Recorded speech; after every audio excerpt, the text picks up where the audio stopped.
So ladies and gents, this is Hamish.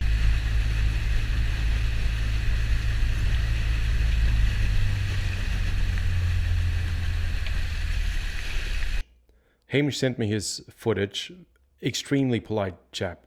Hamish, with your attitude, you're going to go far in life. And Hamish said he's struggling with his rowing technique.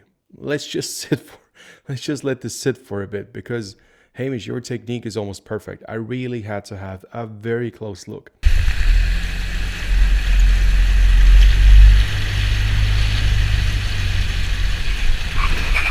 If you think this is perfect, it is almost perfect. You are absolutely right. There's one weak spot.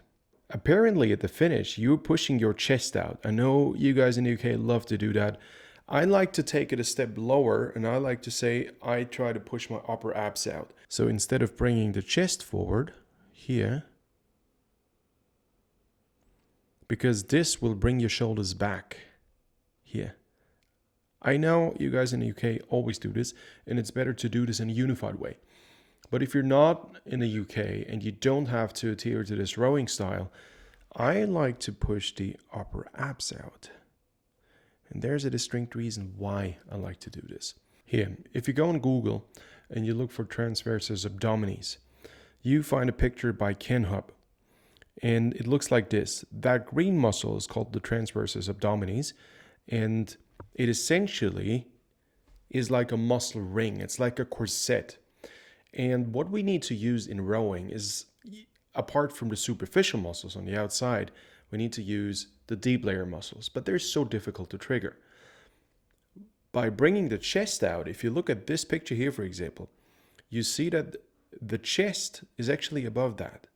What I like to bring out is the upper abs. So I'm triggering superficial muscles about here. This is where your heart rate belt would be. I'll make this a bit thicker. So this is where your heart rate belt would be. You see, this is about the top end of the transverse abdominis. If you try to push the upper abs out, what happens is that the transversus abdominis is being extended. This is why I like the analogy to make your low torso, and by that I mean precisely from the sit bone to the upper abs.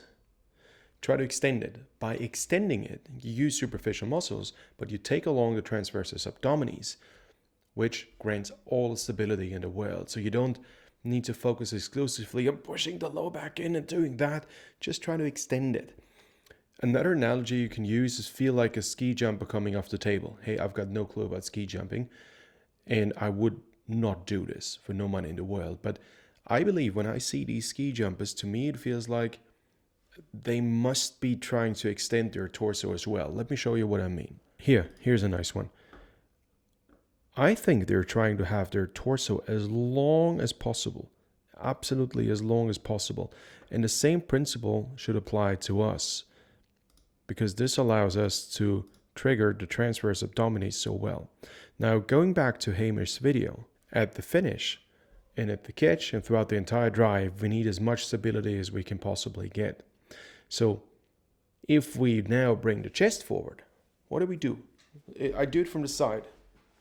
So this is my chest out. My shoulders go back. This is my upper abs out. It leaves my shoulders. This is extremely important. So first of all, Hamish, maybe try it out, distinguish. Maybe your coaches are happy with that. But now on to the second point. That is the most important one. And if you didn't catch the mistake, don't blame yourself. This is really difficult to find. The reason why you're dumping weight at the finish is your preparation. It just isn't good enough. You control your entire upper torso, but the low torso you don't control. That's the big issue. Why? Look at the knees here. The knees at that stage are going up. That per se is not a big issue, but what happens? You see the hip joint is about here, and the pelvis goes up to here. The pelvis needs to rotate forward. How should the pelvis rotate forward when the hip joint itself, let's change the color so you see what I'm talking about, is just going away in that direction? It is impossible. If you want to rotate this way, the low part needs to be an anchor, at least for some time. And it is not, because the knees are going up. The knees are going up means the seat has to move forward. If the seat moves forward too early, the hinge of the lowest part of your torso is not going to happen. If you look at the low torso, essentially we need a full integration from the hip joint up to about the end of the transverse abdominis. Let's just make it that way. So that part needs to function as one unit. And if the pelvis cannot tilt forward because the knees elevate, go up, so that the hip joint goes away, so that there is no anchor, you're not preparing the low torso well. You always keep it round. This is why your low torso, this is why your low back is round. So if I look at your rowing, there's always that slight roundness in the low torso. So if there's a roundness in the low torso, there's a lack of energy transfer. So the energy needs to go from the blades here. By the way, your blade work is gorgeous. Through the carbon shafts onto your hands. Your arm position is drop dead gorgeous. This is exactly how it should be. This is probably why a lot of people who see your video for the first time will say, what is Hamish talking about? That technique is gorgeous. It is. But you want to make it to the top. And if you want to make it to the top, that part here can't happen. You can't have it that weak. What you need to do is change the way you sit on the seat.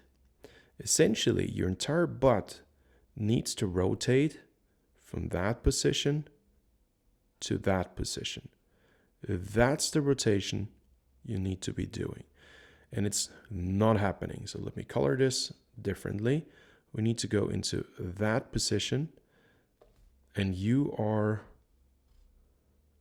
about here. And this is why you always have that softness in your back. And this is why you are collapsing at the finish. There is a direct proportional correlation. You can row very well in low steady state. I'm 100% sure of that. And I reckon you're pretty fast in low steady state as well. This cannot be slow. Your rowing can't be slow. But it becomes obvious when we look at the footage of the West Midland Championships. That's excellent footage, by the way. There's that slight collapse. There's slight weakness, slight lack of efficiency in energy transfer. See, this is upright. This is forward. You may say, hey, I know a lot of elite rowers who row like this. It doesn't mean their backs are healthy. And it doesn't mean they can transfer the maximum possible amount of force. You want to change this. Here is where you are almost upright. This is a straight position. And here you should still have a slight bit of lean forward. And now you should use leverage. So essentially your leverage is used up too early because the low back doesn't play along. A very, very super simple fix in a race situation. Focus on holding your knees down a bit longer. And then on the way forward, try to extend the low torso up. As usual, it's now time for me to hop on the Bar Rower Pro to show you exactly what I do for myself to change this and how I work with my athletes to get this changed. What you do at the finish is when you come forward, you bend your knees pretty early. And that leaves your low back to be pretty vulnerable, let's say, because you should rotate around the hip joint. A good way marker for you to use is when you go forward, try to make the seat go back initially a tiny bit. What most of us get wrong is when we row full slide, we think we need to bring the entire arm forward and then bring the entire torso forward from the shoulders to the sit bones. But it's not the case. What you really need to bring forward is sternum to sit bones. And that doesn't even need to be straight. You can sneak your way up forward. So let me sequence this out so it makes sense. Step number 1, instead of rowing that way, where you see my upper body folds up quite late, I just do that. Because I rotate the pelvis forward with the sternum and I sneak my way up with the sternum. It's more like a wah, like that. Finish, wah, forward. Then I can attract the boat you see this, you in the top camera, you see this. So when I go forward, wah, the bi rower goes back. At the same time, my hands cross over. So you cross over, I keep my wrists loose, hold, hold, hold. So I attract the foot stretchers with my feet. That's extremely important. The pelvis, prepare that. You see, just bringing the pelvis back or the seat back, the pelvis forward, the seat back. So the bi rower moves. Look at that. This is extremely important because it will accelerate the boat in the right direction again. So this is the drive, anchor. You're pushing the boat in that direction. The bi rower is going this way because we're stationary. And now I'm initiating the recovery. So again, I use my body as a mass anchor to pull the light boat with my hand, with my feet forward. This is one important step. Will you be 100% accurate? No way. The way you do it is you kind of post correct. So you hold the knees a tiny bit. That's really the only thing that works in every race, no matter which boat you're in. And then I try to make myself long. So I try to make this go up. This is a ski jumper analogy. So make tall, tall, tall. And as I reach the catch, I try to roll off the seat. Be stable. Be stable. And to finish, I angle my sit bones. Bring the abs out. Sit bones to abs, that's what matters. Not chest out, shoulders back. That puts too much strain on the upper back. It's not necessary. This is how I want it. Angle my seat. Angle my seat. You see there's a high weight deliberately with my knees. And that'll, look at the force curves. I'm no power, I'm doing super easy. And if I bring the power now, let's say I'm doing, I don't know, 300 watts. I can play with upper body weight.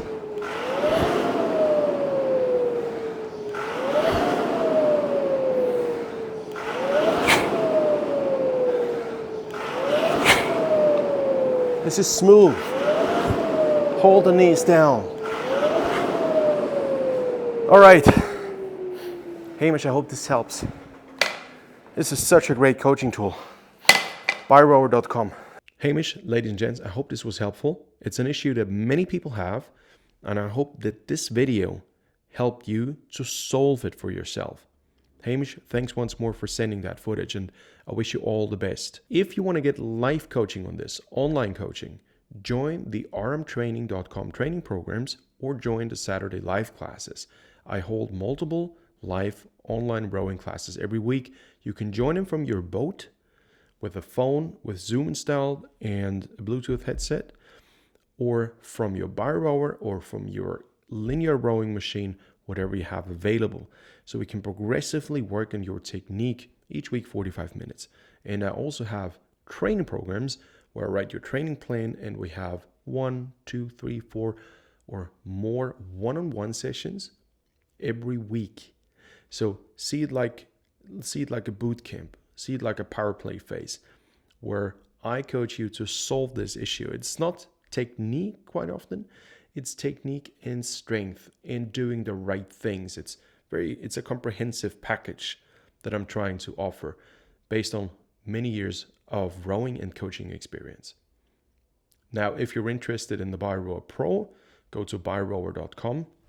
This is my preferred coaching tool, and this is where I learned a lot of the things that I'm talking about today.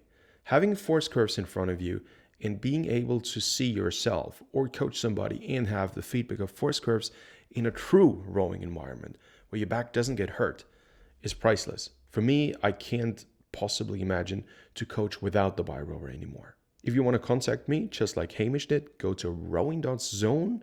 My handle is @Aram, and this is where you can contact me and find me.